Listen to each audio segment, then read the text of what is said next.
I am Snehlata. आज एक बार फिर से हम डाइस का कंप्लीट चैप्टर स्टडी करेंगे ताकि अगर किसी स्टूडेंट को कहीं कोई कंफ्यूजन रह गया है तो वो यहाँ पर सॉल्व हो जाए। राइट, तो स्टूडेंट्स स्टार्ट करते हैं हम। सबसे पहले डाइस होता क्या है? Dice is basically a small cube. Right, dice is a small cube. Cube के फेसेस कितने होते हैं? 6। तो डाइस के फेसेस भी कितने होंगे? 6। Clear? Each face has 1 opposite and 4 adjacent face. ठीक है, हर एक फेस का क्या होगा? एक अपोजिट फेस होगा, एक अपोजिट नंबर। नंबर क्यों होगा? क्योंकि डाइस के हर एक फेस के ऊपर कोई ना कोई नंबर लिखा होता है। राइट, और 4 एडजेसेंट नंबर होते हैं। ठीक है, जैसे यहाँ पर 2 है तो 2 के एडजेसेंट नंबर क्या है? 3 एंड 4। 3 एंड 4 क्या है? एडजेसेंट नंबर है, और एक कोई भी एक 2 का अपोजिट भी होगा। क्लियर? ठीक है स्टूडेंट, उसके बाद हम चलते हैं अपनी अगली स्लाइड पर। नेक्स्ट है अपना टाइप्स ऑफ डाइस। डाइस के टाइप्स कितने होते हैं? बेसिकली डाइस के 2 टाइप्स होते हैं, standard dice and ordinary dice. Clear? अब इसको हम डिटेल में आगे स्टडी कर लेते हैं कि स्टैंडर्ड डाइस क्या होता है और ऑर्डिनरी डाइस क्या होता है। तो students, standard dice, in standard dice opposite face sum is equal to 7। Clear? Opposite face sum यानी 3 का जो अपोजिट होगा, 3 का और जो उसका अपोजिट होगा उनका सम क्या होगा? 7 बनेगा। ठीक है, तो 3 में क्या जोड़े कि 7 हो जाए? 4। सो 3 का अपोजिट क्या हुआ? 4। देन 2 का अपोजिट क्या होगा? 2 में क्या जोड़े कि 7 बन जाए? 5। एंड 6 का opposite is 1। Clear? Opposite face sum is equal to 7। Clear? ठीक है स्टूडेंट्स, स्टैंडर्ड डाइस के क्वेश्चन में आपको क्लियरली दिया जाता है कि ये स्टैंडर्ड डाइस है। ठीक है, अगर फिर भी आपको मतलब पता करना है कि स्टैंडर्ड है या नहीं है तो उसके लिए आइडेंटिफिकेशन क्या होगी? Sum of adjacent face is not equal to 7। ठीक है, in standard dice adjacent faces कौन से होंगे? ये तीनों क्या है? एक दूसरे के एडजेसेंट हैं। तो इनमें से किन्हीं भी 2 का सम 7 नहीं होना चाहिए, तो वो क्या हो जाएगी? आपकी स्टैंडर्ड डाइस हो जाएगी। क्लियर? ओके स्टूडेंट्स, अब हम कुछ क्वेश्चंस देख लेते हैं स्टैंडर्ड डाइस के ही। Question number 1, if it is a standard dice then opposite of 5 is. ठीक है, क्या कहता है ये? कहता है कि ये डाइस कौन सी है? स्टैंडर्ड डाइस है। क्लियर? अपोजिट ऑफ 5, तो स्टैंडर्ड डाइस में 5 का अपोजिट क्या होगा? 5 का अपोजिट क्या होगा बताओ? 5 का अपोजिट होगा कि उनका सम क्या हो जाए? 7 हो जाए। ठीक है, तो हम 5 में कितना जोड़े? 7 हो जाए। अगर मैं 5 + 2 कर देती हूँ तो 7 हो जाता है। सो 5 का अपोजिट क्या हुआ यहाँ पर? 2। Clear? Opposite of 5 is 2। Clear? Then next question, find opposite of 1 in a standard dice. Opposite of 1 is, 1 का अपोजिट क्या हो जाएगा? 6। क्लियर? क्यों? क्योंकि अपोजिट का सम क्या होना चाहिए? 7 होना चाहिए। राइट, तो opposite of 1 is 6। Clear? Next students, standard dice का क्वेश्चन कुछ इस तरीके से भी आता है आपको। ठीक है, क्या कहते हैं? If the total number of dots on opposite faces of a cubical block is always 7। ठीक है, कहता है कि टोटल नंबर ऑफ ब्लॉक्स जो अपोजिट फेसेस हैं उनके ऊपर जो डॉट्स लगे हैं उनका सम कितना है? 7 है। Clear? Opposite faces of cubical block is always 7। तो ये कौन से केस में होता है? ये होता है हमारी स्टैंडर्ड डाइस में। Then find the figure which is correct. ठीक है, कौन सा फिगर यहाँ पे करेक्ट होगा? ठीक है स्टूडेंट्स, चेक करते हैं। फर्स्ट फिगर क्या है? 6, 1, 2। तो मैंने आपको क्या बताया था कि जहां पर एडजेसेंट का सम 7 हो जाता है वो क्या होगी? आपकी स्टैंडर्ड नहीं होगी। राइट, तो यहाँ पे 6, 1 एडजेसेंट का सम 7 हुआ तो ये आपकी स्टैंडर्ड नहीं होगी। देन यहाँ पर क्या है? 5, 3, 8 1 4, 5 1 6। तो ये क्या हो गया आपका, यहाँ पर एडजेसेंट का सम 7 नहीं है, तो अपोजिट का सम क्या होगा, 7 होगा, यानी 1 का अपोजिट यहाँ क्या होगा, यहाँ होगा 6।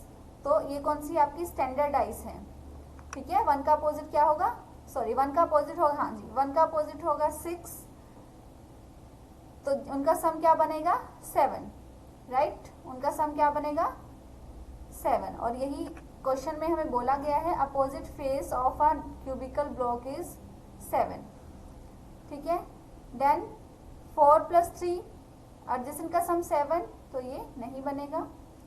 यहाँ पर 5 + 2 एडजेसेंट का सम 7, तो ये भी आपका नहीं होगा, क्लियर। उसके बाद चलते हैं हम नेक्स्ट क्वेश्चन पे। स्टूडेंट्स नेक्स्ट है हमारा ऑर्डिनरी डाइस। अभी हमने स्टडी किया स्टैंडर्ड डाइस क्या होती है, उसे सॉल्व कैसे करते हैं। अब हम देखेंगे कि ऑर्डिनरी डाइस क्या होती है, ठीक है। स्टूडेंट ऑर्डिनरी डाइस में क्या होता है कि adjacent face sum is equal to 7। Ordinary dice में आपको क्लियरली सीन होता है, यहाँ पे आपको सीधा सीधा दिखता है कि उनका सम क्या बन रहा है, 7 बन रहा है, क्लियर, ठीक है। Adjacent face sum is equal to 7, तो ये कौन सी डाइस है, आपकी ऑर्डिनरी डाइस है, ठीक है। स्टूडेंट्स ऑर्डिनरी डाइस कभी भी आपको सिंगल नहीं मिलती क्वेश्चन में, इसके साथ आपको मतलब एक ही डाइस की 2 से 3 पोजीशंस दी जाती हैं, ठीक है। फिर इसको सॉल्व कैसे करते हैं हम, इसको सॉल्व करने के लिए हमारे पास कुछ मेथड्स हैं, ठीक है, कुछ डिफरेंट रूल्स हैं जिन्हें हम आगे डिस्कस करेंगे, ठीक है। ओके स्टूडेंट्स ये भी ध्यान रखना कि more than 1 pair having sum 7 can't possible, ठीक है। यहाँ पर सिर्फ एक ही पेयर ऐसा बनेगा जिनका सम 7 होगा, ठीक है। 6 1 एक ही पेयर है ना, एक ही बन सकता है, यहाँ पर 6 के साथ कोई और नहीं आ सकता जिसका सम 7 हो, ठीक है, क्लियर। ओके हम चलते हैं अपने रूल्स की तरफ। फर्स्ट रूल क्या है हमारा, कॉमन रूल।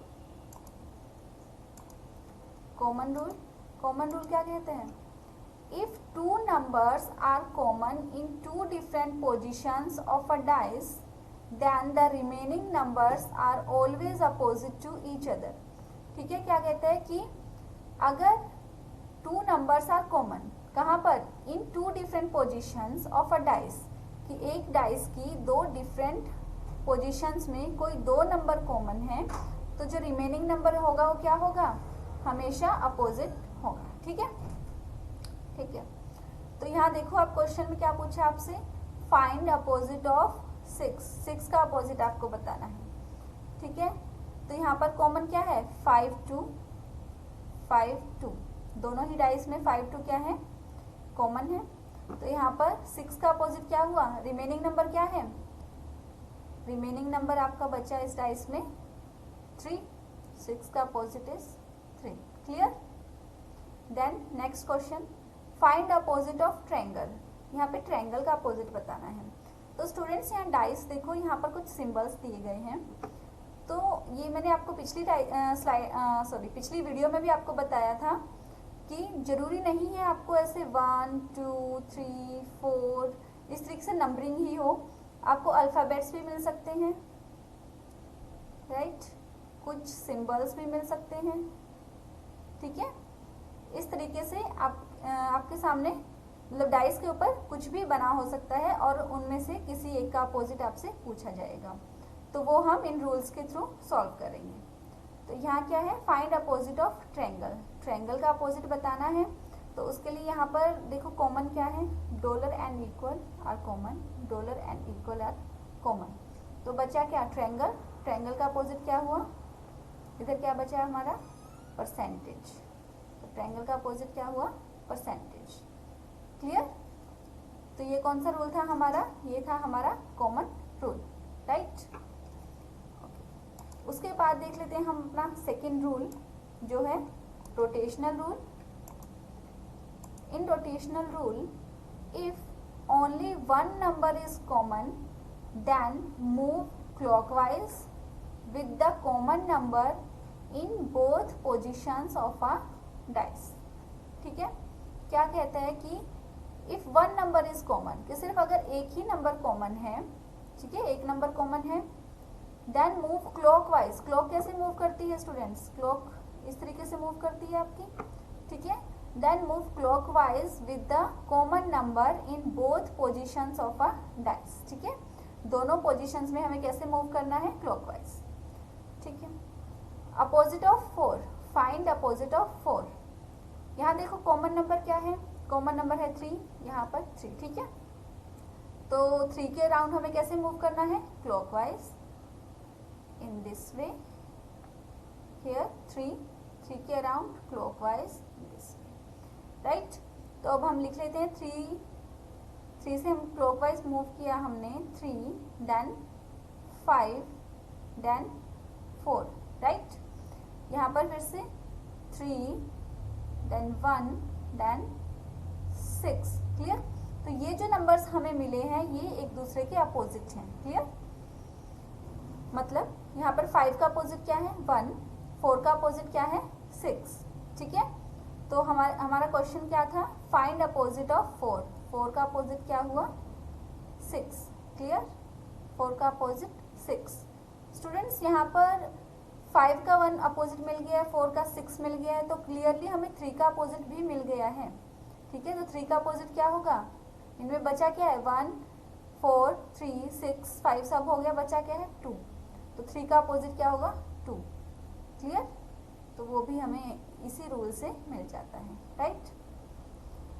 उसके बाद स्टूडेंट्स हम एक क्वेश्चन देख लेते हैं नेक्स्ट अपना।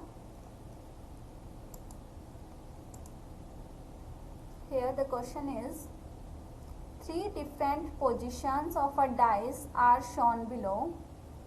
How many dots lie opposite of 2 dots? ठीक है, 3 डिफरेंट पोजीशंस दी है एक डाइस की। तो कहता है कि जिस डाइस के ऊपर जिस फेस के ऊपर 2 डॉट्स हैं उसका अपोजिट क्या होगा, ठीक है। यहाँ पर चेक करो अपना कॉमन, चेक करो कोई कॉमन है।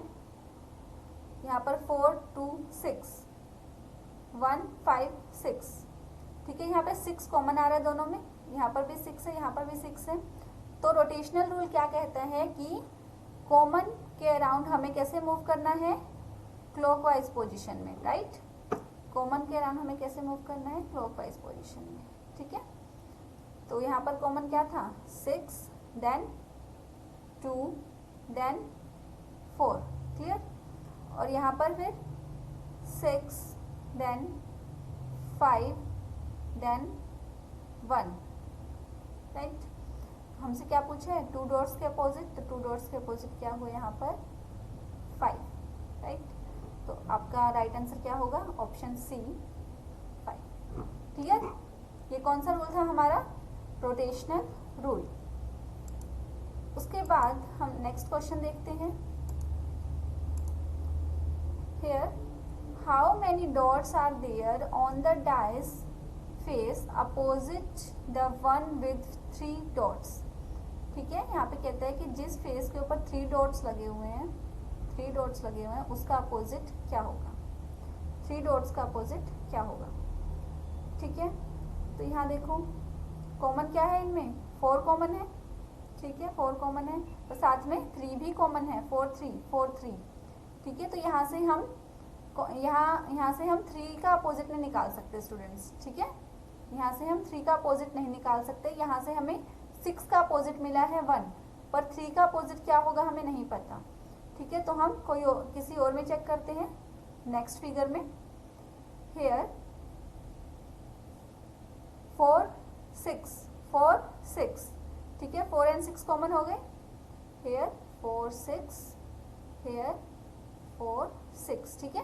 तो remaining numbers are common, remaining numbers are opposite. 3 का अपोजिट क्या हुआ? 5, क्लियर। ये कौन सा रूल हो गया हमारा? Common rule. कॉमन रूल में क्या था कि अगर 2 फेसेस कॉमन हो जाते हैं तो थर्ड क्या हो जाएंगे? एक दूसरे के अपोजिट हो जाएंगे। तो 3 का अपोजिट क्या हुआ? 5, क्लियर, राइट। उसके बाद स्टूडेंट्स हम एक और क्वेश्चन देख लेते हैं अपना।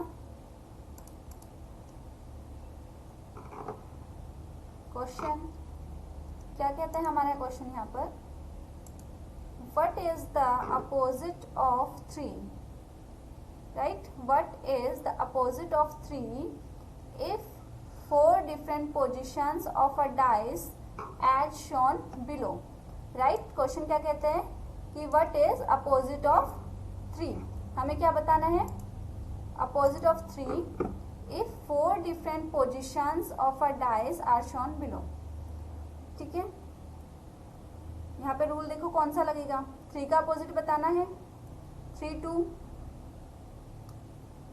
कॉमन चेक करो कहाँ पर है, 6 यहाँ पर है, यहाँ पर भी 6 है, तो यहाँ से 3 6 3 6 दोनों कॉमन हो रहे हैं, तो हमें अपोजिट चाहिए 3 का, यहाँ से भी हमें नहीं मिल रहा क्योंकि यहाँ से हमें 6 का अपोजिट 1 मिल रहा है। हेयर 2 2 दोनों ही फिगर्स में क्या है, कॉमन है, तो यहाँ से हम क्या करेंगे, 2 के अराउंड क्लॉकवाइज मूव करेंगे, 2 के अराउंड क्लॉकवाइज मूव करेंगे, ठीक है।